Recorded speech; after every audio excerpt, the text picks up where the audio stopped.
সাবেক প্রধানমন্ত্রী শেখ হাসিনার ছেলে সজীব ওয়াজিদ জয় ও মেয়ে সাইমা ওয়াজিদ হোসেন পুতুল এবং তার বোন শেখ রেহানার ছেলে রাদওয়ান মুজিব সিদ্দিক ববি ব্যাংক হিসাব জব্দ করেছে বাংলাদেশ ফাইন্যান্সিয়াল ইন্টেলিজেন্স ইউনিট।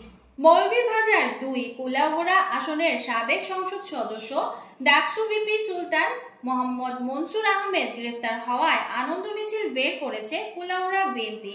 এ সময় তার ফাঁসির দাবি জানায় বিএনপি নেতাকর্মীরা। স্বরাষ্ট্র উপদেষ্টা লেফটেন্যান্ট জেনারেল মোহাম্মদ জাহাঙ্গীর আলম চৌধুরী জানিয়েছেন, পুলিশের যেসব সদস্য এখনো কাজে যোগদান করেনি তাদেরকে আইনের আওতায় আনা হবে। ফিলিস্তিনি জনগণের জন্য বাংলাদেশ সমর্থন অব্যাহত রাখবে ডক্টর ইউনূস। মঙ্গলবার রাষ্ট্রীয় অতিথি ভবন যমুনার অন্তর্বর্তী সরকারের প্রধান উপদেষ্টার সঙ্গে সৌজন্য সাক্ষাৎ করেন ঢাকায় নিযুক্ত ফিলিস্তিনি রাষ্ট্রদূত ইউসুফ রমজান। এ সময় প্রধান উপদেষ্টা কথা বলেন।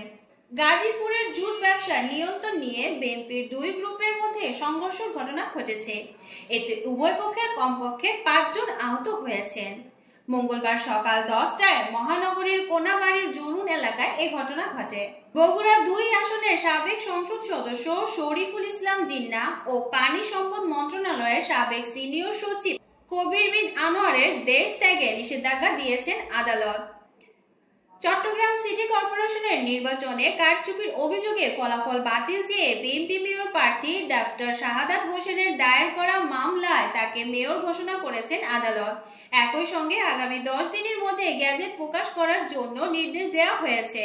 বৈষম্য বিরোধী ছাত্র আন্দোলনের সাংবাদিক হাসান মাহমুদ নিহতের ঘটনায় রাজধানীর খিলগাঁও থানার হত্যা মামলায় সাবেক বস্ত্র ও পাট মন্ত্রী গোলাম দস্তগীর গাজীকে গ্রেফতার দেখানো হয়েছে।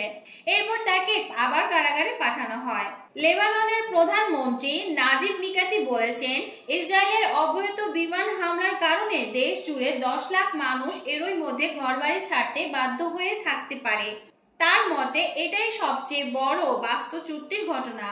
ইসলামী বক্তা এবং স্কলার জাকির নায়েককে লাল গালিচা সংবর্ধনা দিয়েছে পাকিস্তান।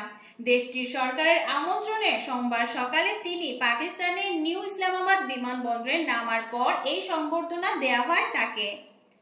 ভারত 7 উইকেটে দ্বিতীয় টেস্টে জেতায় 2 ম্যাচের সিরিজে বাংলাদেশ 2-0 তে হোয়াইট ওয়াশ হয়েছে।